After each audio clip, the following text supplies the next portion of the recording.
Hello friends, मैं शशि एक बार फिर से आप सभी का स्वागत करती हूँ आपके अपने चैनल शशि जी के क्लासेज में। कैसे हैं सभी लोग? उम्मीद है कि सभी लोग बहुत अच्छे होंगे, अपनी तैयारी को भी बहुत अच्छे तरीके से कर रहे होंगे। सो फ्रेंड्स, जैसा कि आप लोग देख पा रहे हैं, आज हम लोग बातें करेंगे भारतीय राज्य व्यवस्था में। टॉपिक रहेगा हमारा इंडियन पॉलिटी में भारतीय राज्य पुनर्गठन आयोग। आज हम लोग जानेंगे जो जब भारत आजाद हुआ था उस समय जो है राज्यों का निर्माण किस प्रकार हुआ और जो है किस प्रकार हमारे भारत में शामिल किए गए। ठीक है, कितनी देशी रियासतें थी और किस प्रकार जो अन्य देशी रियासतें हमारे भारत में शामिल की गई हैं। और फिर इसके बाद जो है राज्यों का क्रम जानेंगे, कब कब कौन सा राज्य जोड़ा गया। ठीक है, और इसकी बेस्ट ट्रिक भी रहेगी, ट्रिक को भी पढ़ेंगे। ट्रिक के हिसाब से जो है आपको याद कराएंगे, राज्य आप लोग कभी नहीं भूलेंगे। ठीक है, लेकिन आपको थोड़ा इंतजार करना पड़ेगा। ठीक है, सभी टॉपिकों को, सभी पॉइंटों को हम लोग क्रम वाइज लेते हुए चलेंगे। ठीक है, चलिए। तो देखिए, अब जैसा कि हमने आपको पिछली क्लास में पढ़ाए थे, भारतीय संविधान का भाग एक पढ़ाया था। उसमें हमने आपको बताया था कि जो भारतीय संविधान का भाग एक है, इसमें 4 अनुच्छेद आते हैं। इंडियन कॉन्स्टिट्यूशन में जो इसके पार्ट हैं, कितने हमने आपको बताया था, 22 पार्ट हैं। उसमें से हम लोगों ने जो है फर्स्ट पार्ट को पढ़ा था। उस पार्ट में जो है 1 से लेकर 4 आर्टिकल आते हैं। कितने? 1 से लेकर 4 आर्टिकल आते हैं। तो इन सभी आर्टिकलों के अंतर्गत किस प्रावधान को रखा गया और इसका क्या महत्व, ये हम लोगों ने पिछली 2 क्लासों में जाना। ठीक है, तो आज की क्लास में हम लोग जानेंगे जो अनुच्छेद 1, 2, 3, 4 में राज्यों का निर्माण और इनमें जो है कुछ परिवर्तन, ये किस प्रकार जो हमारे अन्य राज्य भी भारत में शामिल हुए और एक विशाल भारत का निर्माण हुआ। ठीक है, तो देखिएगा, जैसा कि हमने आपको बताया था कि अनुच्छेद 1 में भारत का नाम और संघ के राज्य क्षेत्र पढ़े थे, और उसी क्रम में आर्टिकल 2 में हम लोगों ने पढ़ा था नए राज्यों का आगमन, यानी कि बाहरी बाउंड्री से नए राज्यों का आगमन, एक्सटर्नल बाउंड्री से जो है न्यू स्टेट का क्या है, आगमन। और जो है आर्टिकल 3 में हम लोगों ने पढ़ा था जो इंटरनल बाउंड्री से जो स्टेट बनेंगे या फिर इनमें कोई परिवर्तन होगा या स्टेट के नेम में कोई परिवर्तन होगा, और या फिर उसके एरिया में कोई परिवर्तन होगा, कोई क्षेत्रफल में परिवर्तन होगा, या कोई 2 अन्य स्टेटों को मिलाकर एक नए स्टेट का निर्माण होगा। ये आर्टिकल 3 में बताया था। ठीक है, अब आप लोगों के ध्यान देने योग्य बात ये है कि आर्टिकल 4 में क्या है। तो आर्टिकल 4 में हमने आपको पिछली क्लास में बताया था कि जो आर्टिकल 2 और 3 के तहत जो राज्यों का निर्माण या स्थापना या नाम में परिवर्तन हुआ है, ये सभी अनुच्छेद 368 के तहत नहीं किए जाएंगे। तो देखिएगा आर्टिकल 4 में क्या बताया गया, ये इंपॉर्टेंट है आप लोगों के लिए। आर्टिकल 4 में बताया गया है जो आर्टिकल 2 और 3 में परिवर्तन होंगे,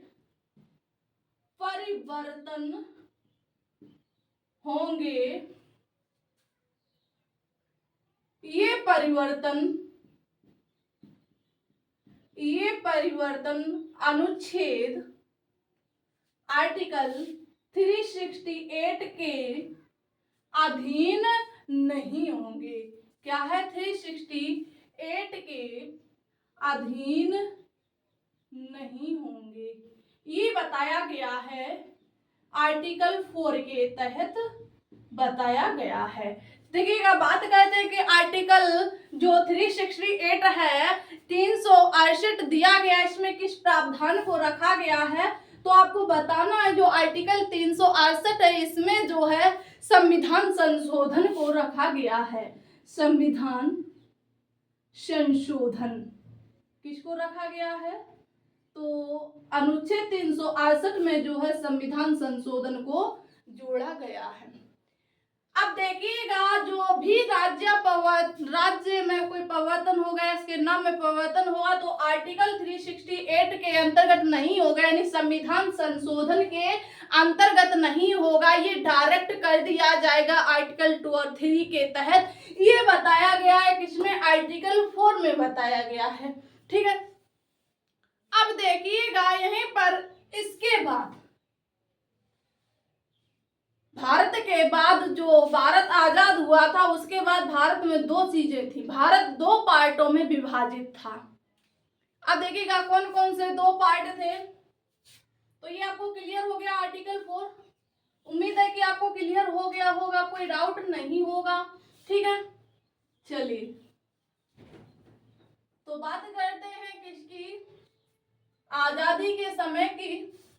तो देखिएगा आजादी के समय जो 29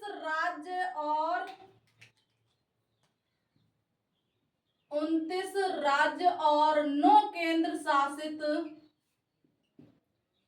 प्रदेश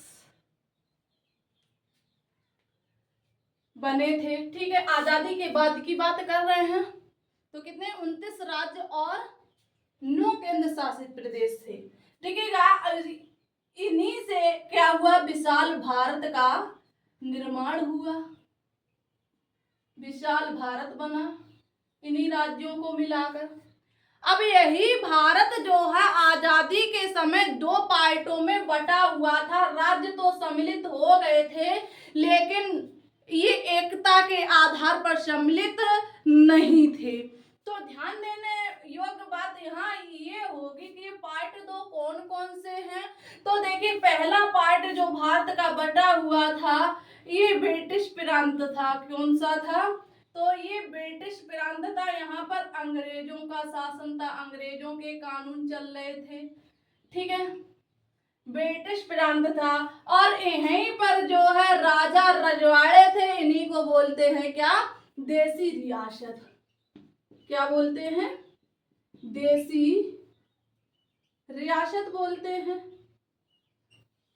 ठीक है, अब बात करते हैं जो ब्रिटिश प्रांत थे भारत में, ये कितने प्रांतों में बटा हुआ था। जो ब्रिटिश शासन था ये कितने राज्यों में या कितने प्रांतों पर अपना शासन कर रहे थे। तो आपको बताना है जो भारत है ब्रिटिश प्रांतों के 11 प्रांतों में बटा था। ब्रिटिश शासन 11 प्रांतों में बटा था, यानी 11 राज्यों पर जो है अंग्रेजों का शासन था। ठीक है, अब यहीं पर बात करते हैं जो देसी रियासतें हैं। ये देखिएगा आजादी के बाद 552 देसी रियासतें बची थी। कितनी, 552 देसी रियासतें थी।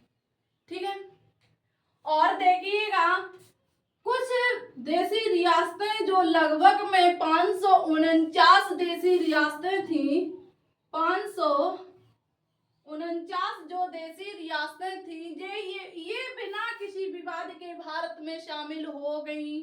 क्या है, जो 549 रियासतें हैं ये बिना किसी विवाद के भारत में शामिल हो गई। इन्होंने अपने आप को समर्पण कर दिया कानून के समक्ष।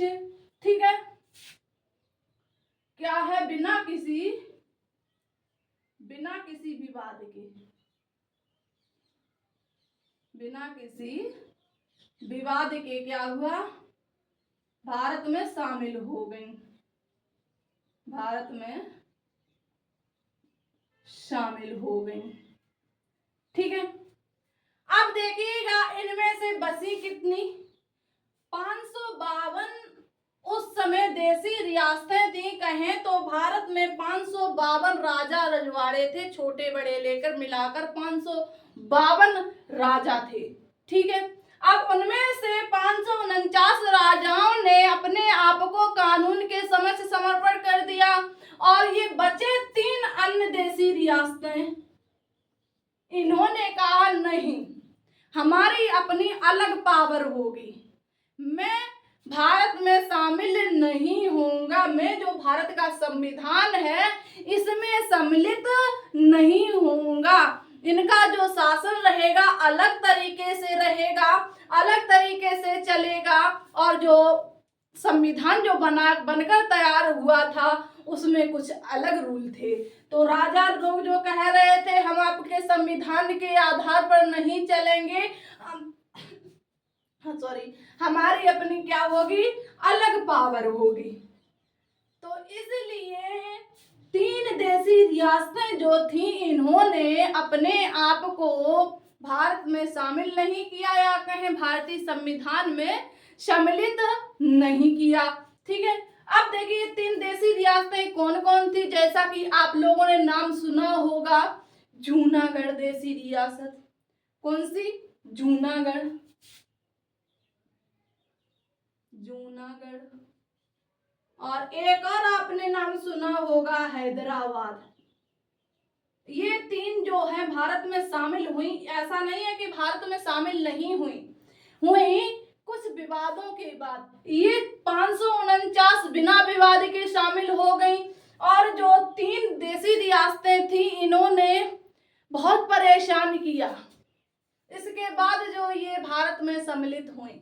ठीक है, तो तीसरी कौन सी थी? तो तीसरी थी जम्मू कश्मीर। इसकी कहानी आप सभी लोग जानते होंगे, क्या हुआ था उस समय। तो देखिएगा, जो जूनागढ़ देशी रियासत है ये हमारे भारत में किस प्रकार सम्मिलित की गई, भारतीय संविधान में किस प्रकार सम्मिलित की गई। तो जूनागढ़ जो देशी रियासत है इसको सम्मिलित करने के लिए जन समूह बनाया गया। क्या? जन समूह। क्या बनाया गया? जन संग्रह से जो है जूनागढ़ देशी रियासत भारत में सम्मिलित हुई या भारतीय संविधान में सम्मिलित हुई। ठीक है, और इसी क्रम में जो है हैदराबाद देशी रियासत है, इसकी बात करते हैं। तो ध्यान देना, यहाँ पर जो हैदराबाद देशी रियासत संविधान में सम्मिलित की गई है, भारत में सम्मिलित की गई, एक विशाल भारत में सम्मिलित की गई है, इसके लिए एक ऑपरेशन चलाया गया था। उस ऑपरेशन का नाम था ऑपरेशन पोलो। क्या था? ऑपरेशन पोलो चलाया गया था। ऑपरेशन पोलो। कौन सा ऑपरेशन चलाया गया था? तो आप कहेंगे ऑपरेशन पोलो। ठीक है, और जो बात करते हैं जम्मू कश्मीर देशी रियासत की, यहाँ का एक राजा हुआ करता था। उस समय राजा था जो ये शासन कर रहा था, उसका नाम था राजा हरि सिंह। क्या नाम था? राजा हरि सिंह। इससे कहा गया कि अपने आप को जो है भारत में समर्पण कर दो। तो इसने क्या किया? इनकार कर दिया कि नहीं, ये लोग तो शामिल हो गए लेकिन हम अपने आप को भारत में सम्मिलित नहीं करेंगे। हमारा अपना एक अलग राज्य होगा, विशेष राज्य होगा। हमारे इस राज्य में सिर्फ हमारा जो शासन, हमारा शासन चलेगा, हमारी पावर चलेगी। तो देखिएगा, तभी इसमें एक धारा जोड़ी गई थी, उसका नाम था 370 धारा। कौन सी? 370 धारा, जो कि 31 अक्टूबर 2019 को हटा दी गई। ठीक है, अब देखिएगा, जब इन्होंने राजा हरि सिंह ने क्या कर दिया? इनकार कर दिया भारत में शामिल होने। तभी देखिएगा, इन्होंने भारतवासियों से क्या किया? विरोध कर लिया। तो आतंकवादियों को कहें, दुश्मनों को क्या मिल गया? एक चांस मिल गया, मौका मिल गया, क्योंकि इससे सभी लोग क्या थे? खिलाफ थे। 552 देशी रियासतों में सारी देशी रियासतें भारत में मिल गई, सिर्फ एक ही देशी रियासत थी। तो जो दुश्मन लोग थे उन्होंने सोचा कि अब ये अकेला बचा, अब इसके पास पावर ही क्या है। सही बात है, एक अकेला कुछ नहीं कर सकता है। तो जो आतंकवादी थे, कहें जो पाकिस्तानी थे, उन्होंने जो है जम्मू कश्मीर में आक्रमण कर दिया। क्या कर दिया? आक्रमण कर दिया, आतंक फैला दिया। यहाँ की कहानी बहुत ही टिपिकल है इसके आगे।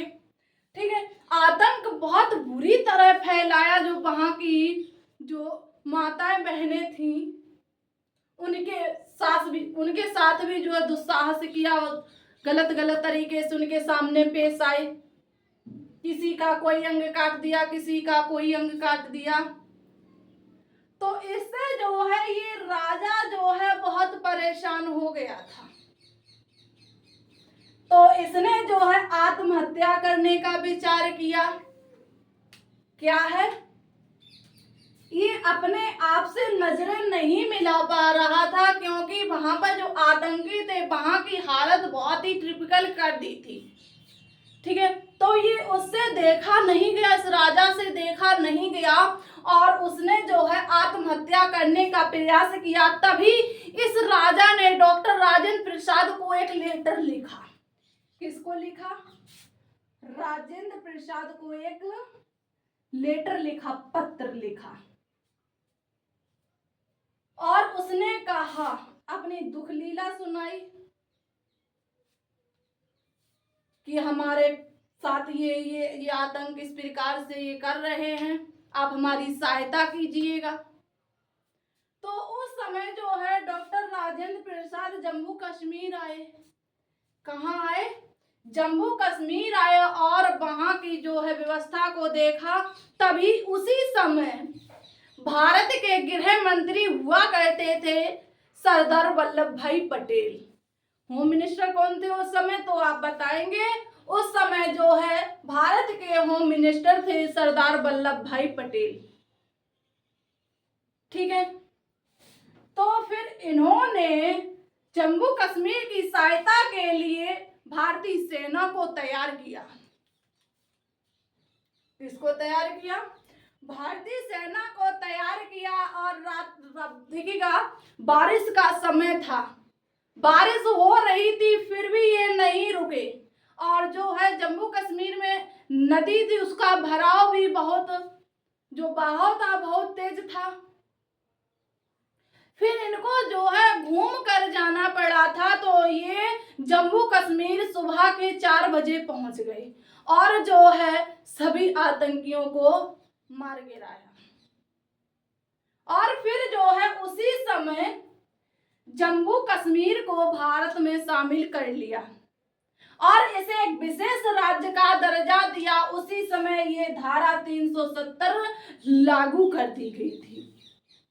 और जो है 31 अक्टूबर को जो है ये जम्मू कश्मीर जो देसी रियासत थी, ये राज्य में परिवर्तित हो गई।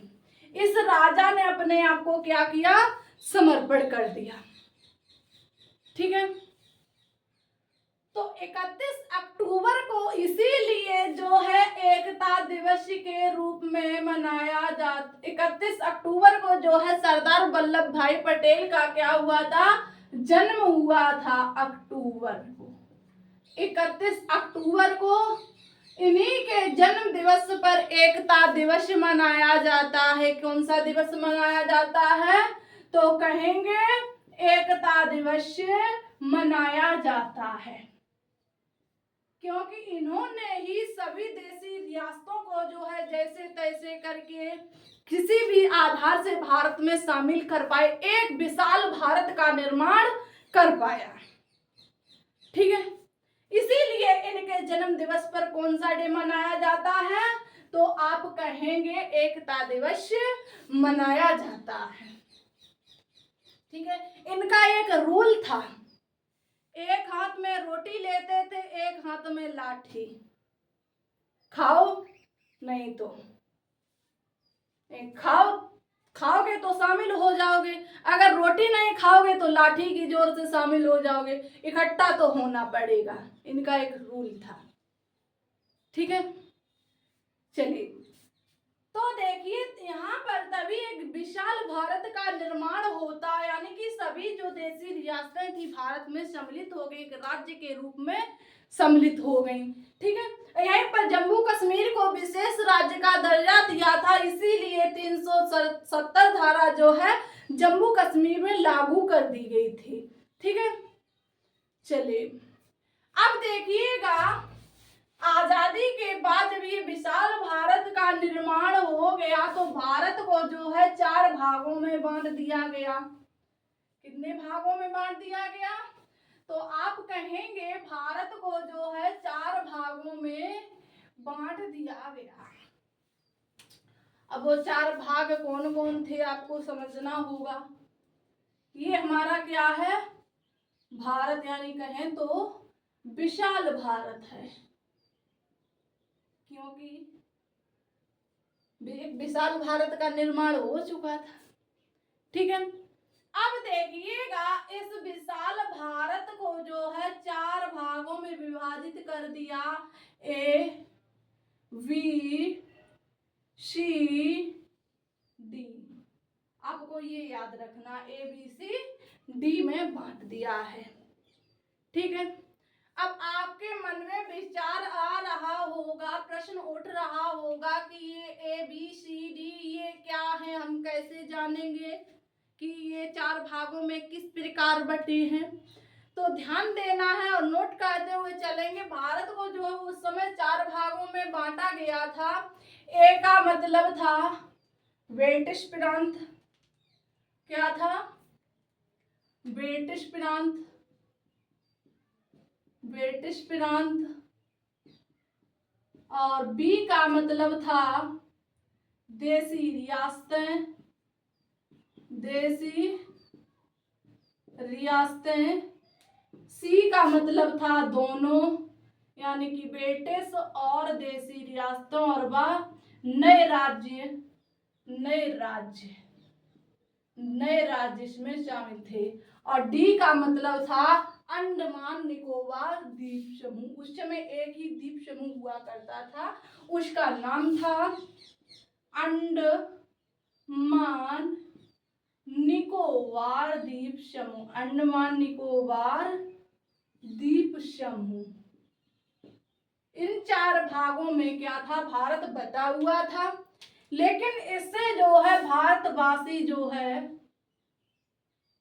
सहमत नहीं थे।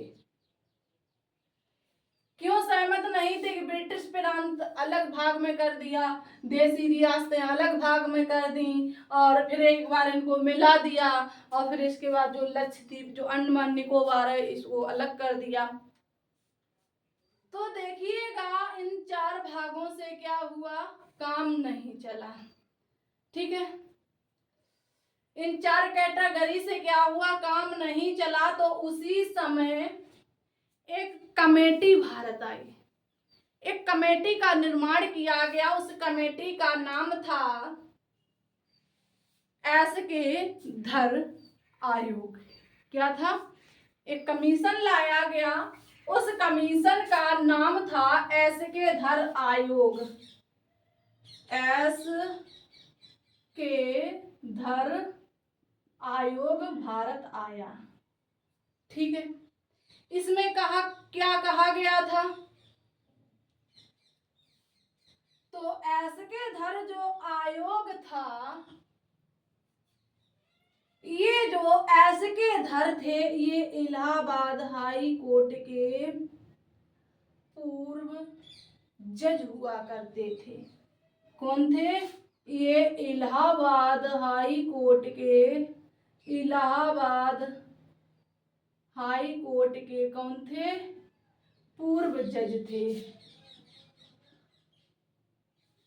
इनके द्वारा जजमेंट दिया गया था। इस जजमेंट में क्या कहा गया था? तो ध्यान देने योग्य बात ये है, जो श्रीधर आयोग आया था, इसने अपनी रिपोर्ट जो है 1948 में पेश की। कब की? 1948 में पेश की। 1948 में जो है श्रीधर आयोग जो कमीशन है, इसने अपनी क्या की? रिपोर्ट पेश की। ये रिपोर्ट पेश किस बेस पर की थी, ये जानना इम्पोर्टेंट है। तो देखिएगा जो भारत के राज्य थे, ये भाषा के आधार पर राज्यों की मांग कर रहे थे। किस आधार पर? भाषा के आधार पर जो है राज्यों की मांग कर रहे थे। तेलुगु वाले अलग, तमिल वाले अलग, मराठी वाले अलग, मणिपुरी वाले अलग, राजस्थानी वाले अलग।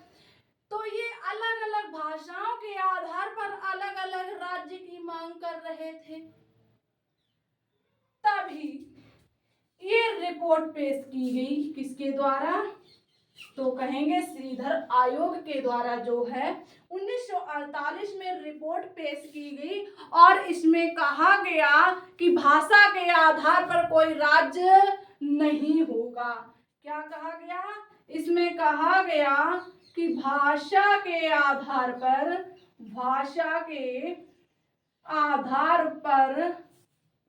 कोई राज्य नहीं होगा।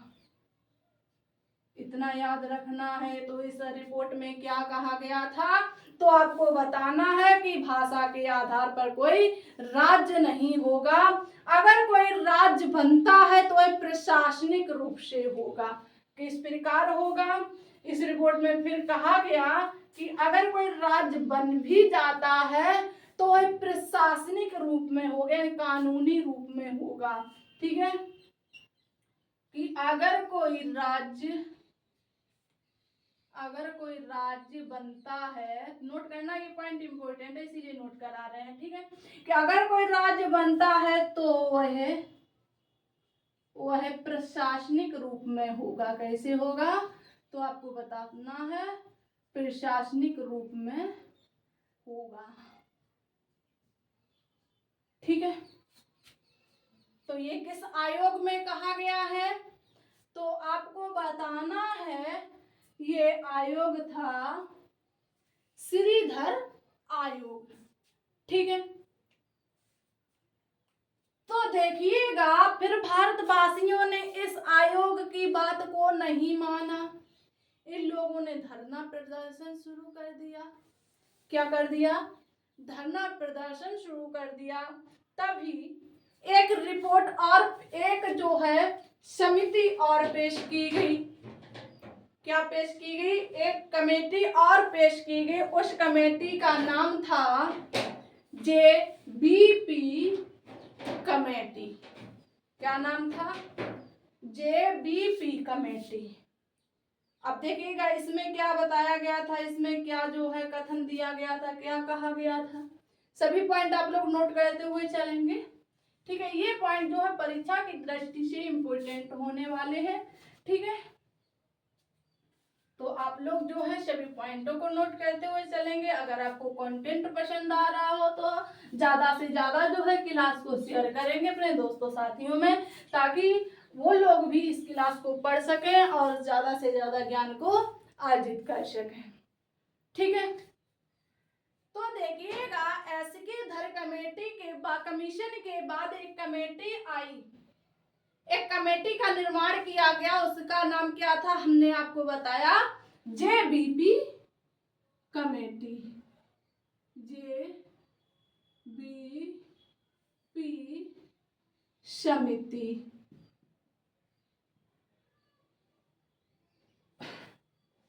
क्या नाम है? JBP committee. और ये कब आई, कब बनाई गई? तो आपको बताना है 1948 में ही बनाई गई थी।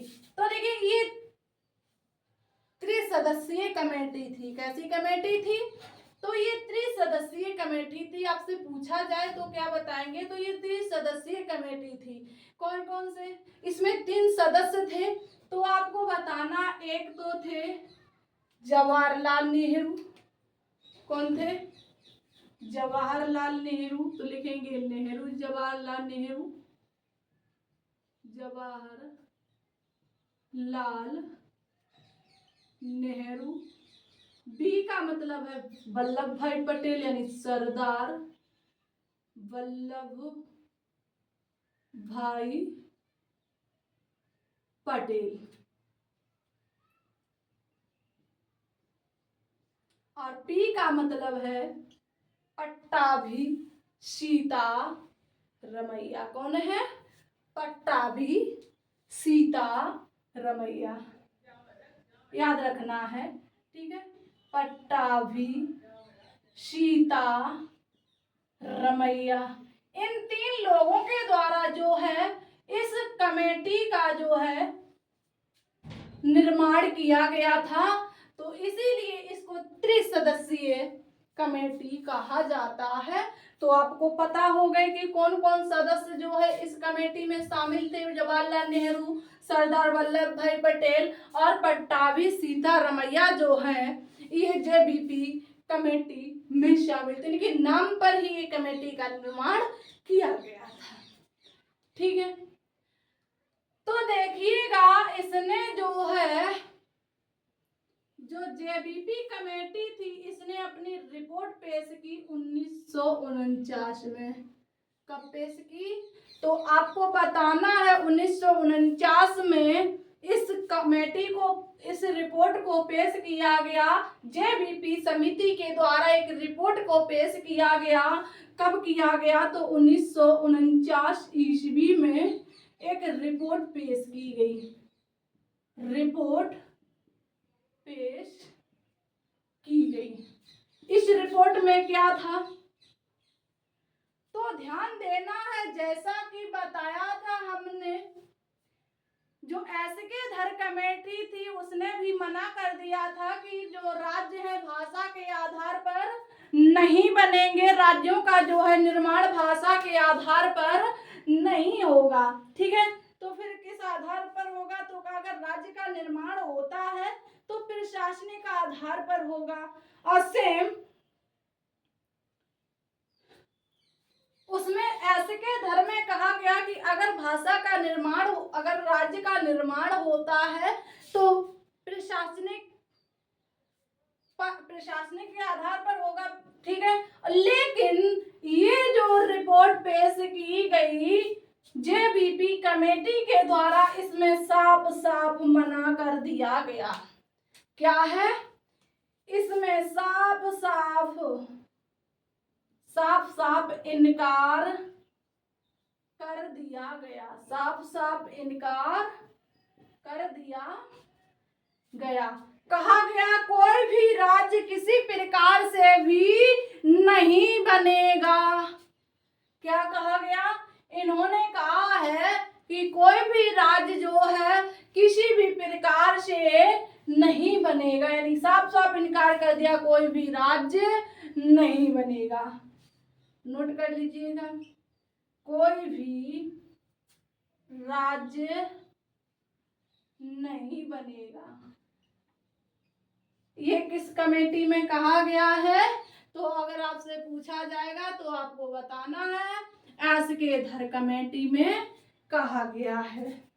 नोट कर लीजिएगा, पॉइंट सभी इम्पोर्टेंट है। ठीक है, चलिए अब देखिएगा, जब इन 2 कमेटियों के द्वारा जो है मना इनकार कर दिया गया, जो भारत में आंदोलन चल रहा था राज्यों की मांग के आधार पर, तो ये और उग्र हो गया। क्या है? ये और बढ़ गया। तो तभी जो है कई लोग जो है भूख हड़ताल पर बैठ गए थे। क्या हुआ था? तभी कई लोग जो है भूख हड़ताल पर बैठ गए थे कि नहीं, जब तक आप जो है भाषा के आधार पर राज्य का निर्माण नहीं करेंगे, राज्य नहीं बनाएंगे, तब तक हम जो है यहाँ से हिलेंगे नहीं, खाना पीना को नहीं खाएंगे। तभी उसमें एक व्यक्ति की मृत्यु हो जाती है। 56 दिन के भूख हड़ताल के बाद एक व्यक्ति की मृत्यु हो जाती है। कोई बताएगा उस व्यक्ति का नाम क्या था? बताने का एक बार प्रयास बताइएगा। चलिए, तो देखिएगा इन 2 कमेटियों के बाद क्या हुआ, आंदोलन और बढ़ गया और कई लोग जो है भूख हड़ताल पर बैठ गए। उसमें से एक व्यक्ति की मृत्यु हो जाती है। 56 दिन की भूख हड़ताल के बाद एक व्यक्ति की मृत्यु हो जाती है। उसका नाम था पोट्टी श्री रामुलु। क्या था? पोट्टी श्री रामुलु जो थे, इनको क्या है, भूख हड़ताल से मृत्यु हो जाती है, डेथ हो जाती है। ठीक है, ये आपसे पूछा जाएगा। तो आपको बता देना है, क्योंकि हमने आपको जो है बता दिया है किसकी मृत्यु हो जाती है। तो आप नोट करेंगे, भूख हड़ताल में, भूख हड़ताल में 56 दिन की भूख हड़ताल के बाद किसकी मृत्यु हो गई थी। तो आपको बताना है पोटी श्री रामल्लू की क्या हो जाती है, मृत्यु हो जाती है। किस कारण हो जाती है। तो ये भूख हड़ताल पर बैठे थे, तभी इनकी क्या हुई, मृत्यु हो गई। इन्होंने भूख हड़ताल क्यों की थी। तो आपको बताना है, ये लोग भाषा के आधार पर जो है राज्य की मांग कर रहे थे। ठीक है, इतना क्लियर हो गया। अब देखिएगा, यहाँ पर जो है आंदोलन थोड़ा कम उग्र हुआ था। जब इनकी मृत्यु हो गई तो जो आंदोलन करता थे ये बौखला गए, क्योंकि एक व्यक्ति की मृत्यु हो चुकी थी, लेकिन जो भारत का शासन था, जो भारत की सरकार थी, ये मानने को तैयार नहीं थी कि भाषा के आधार पर राज्य बनाए जाएंगे। मानने को क्यों तैयार नहीं थी। देखिएगा, भारत में कई भाषाएं हैं। अगर देखिएगा भाषा के आधार पर राज्य बनाने लग गए तो जो भारत जो है छोटे छोटे टुकड़ों में बट जाएगा। इसलिए जो है सरकार, जो शासन है, मानने को तैयार नहीं था। तो देखिएगा, तो जो आंदोलन है और उग्र हो गया, और ये लोग और भड़क दिए, जगह जगह पर दंगे करने लगे, गाड़ियों को जलाने लगे, बस्तियों को जलाने लगे। तभी जो है सरकार ने इनसे परेशान होकर एक राज्य का निर्माण किया था। 1953 में आंध्र प्रदेश राज्य का गठन किया था। किसका, आंध्र प्रदेश राज्य का गठन किया था। आंध्र प्रदेश राज्य का गठन सन 1953 ईस्वी में किया था। किस आधार पर किया था, किस भाषा के आधार पर। तो आपको बताना है तेलुगु भाषा के आधार पर किया था। तेलुगु भाषा के आधार पर आंध्र प्रदेश में जो है तेलुगु भाषा की, वहां पर तेलुगु भाषा बोली जाती है, तो इसकी मांग थी। तो ये कहा गया था कि ये जो रामल्लू जी थे यहीं के रहने वाले थे, इसलिए इस राज्य का निर्माण भाषा के आधार पर कर दिया था। इतना क्लियर हो गया, यस या नो। तो देखिए, एक राज्य का निर्माण हो गया तो भारत की जनता ने सोचा जब एक का हो गया तो ऐसे ही हम लोग आतंक मचाएंगे, गाड़ियों को जलाएंगे, जगह जगह दंगा करेंगे, तो ये सभी की मांग को पूरा कर देंगे। तो ऐसा अगर होता तो जैसे हम लोगों के गांव कस्बे बसे हुए हैं, तो भारत ऐसे छोटे छोटे टुकड़ों में बटा होता। इसलिए जो है तभी राज्य पुनर्गठन आयोग लाया गया। क्या लाया गया। इसके बाद भारत सरकार जो है परेशान हो गई, क्योंकि वो एक राज्य का निर्माण कर दिया। अब लोग लगातार मांग कर रहे थे, तभी जो है भारत सरकार परेशान हो गई। तभी भारत सरकार ने जो है राज्य पुनर्गठन आयोग जो है भारत में की शुरुआत की। एक कमीशन बनाया जिसका नाम था राज्य पुनर्गठन आयोग। क्या है, राज्य पुनर्गठन आयोग का निर्माण किया। और ये कब बनाया गया था। तो राज्य पुनर्गठन आयोग जो है ये इसकी स्थापना जो है, इसका गठन जो है आपको बताना 1953 में ही कर दिया गया था। कब कर दिया गया था, 1953 में ही कर दिया गया था। ठीक है, फिर इसके बाद जो है इस राज्य पुनर्गठन आयोग ने अपनी रिपोर्ट 1955 में पेश की। कब की? सभी जांच पड़ताल के बाद जो है राज्य पुनर्गठन आयोग ने अपनी जो रिपोर्ट है 1955 में पेश की। 1955 में अपनी रिपोर्ट को क्या किया? इसने पेश किया। ठीक है। अब फिर इसके बाद जो है इस रिपोर्ट को जो है सन 1956 में स्वीकार कर लिया गया। स्वीकार कर लिया गया। क्या कर लिया गया? स्वीकार कर लिया गया। राज्य पुनर्गठन आयोग 1953 में बना, 55 में रिपोर्ट पेश की और इस रिपोर्ट को जो है 1956 में क्या किया गया? स्वीकार कर लिया गया। और इसमें कहा गया भारत में राज्य बनेंगे लेकिन भाषा के आधार पर नहीं बनेंगे। क्या कहा था? राज्य बनेंगे लेकिन भाषा के आधार पर नहीं बनेंगे। ठीक है।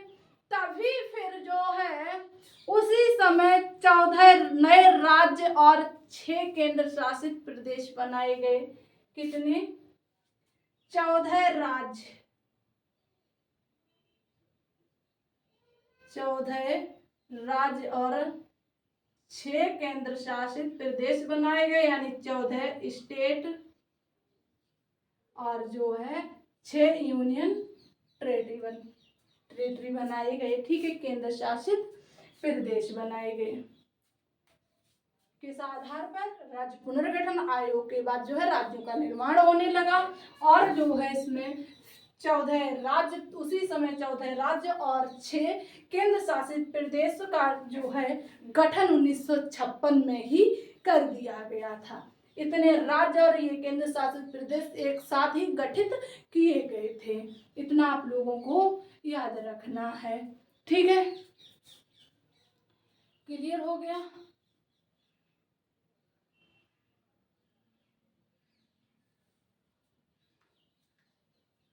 तभी देखिएगा इसमें जो है इस रिपोर्ट में जो है भाषा के आधार पर राज्यों का निर्माण होने लगा था।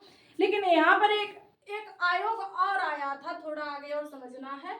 इसमें जो भाषा के आधार पर देश बना दिए गए थे, उसी समय ये जो है थोड़ा पॉइंट घूम गया है, तो आप लोग चेंज कर लेंगे। इसी समय जो है 14 राज्य, 6 केंद्र शासित प्रदेश जो है भाषा के आधार पर बन चुके थे। तभी फिर ये देखा गया कि ये जो है राज्य, लगातार राज्यों का निर्माण हो रहा है। तभी एक कमेटी और आई, एक कमीशन भारत और आया। कोई कमेटी कौन आई, कोई बताएगा?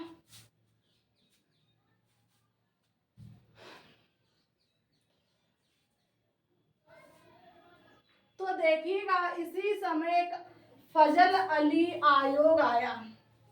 कौन सा आयोग? फजल अली आयोग। राज्य पुनर्गठन बाद के आयोग के बाद एक आयोग का गठन किया गया, उसका नाम था फजल अली आयोग। देखिएगा इसको हम लोग कल पढ़ेंगे। इसमें बहुत सारी बातें, बहुत सारे पॉइंट हैं और इसी में जो है जो नए राज्य जोड़े गए इनको भी पढ़ेंगे। ठीक है। इसमें भी समय काफी हो चुका है, लगभग में 45 मिनट की क्लास हो चुकी है। क्लास को लंबा ना खींचे, तो इसीलिए जितने भी पॉइंट छूट रहे हैं इसमें राज्य पुनर्गठन आयोग में हम लोग पढ़ेंगे, नेक्स्ट डे जरूर पढ़ेंगे। ठीक है।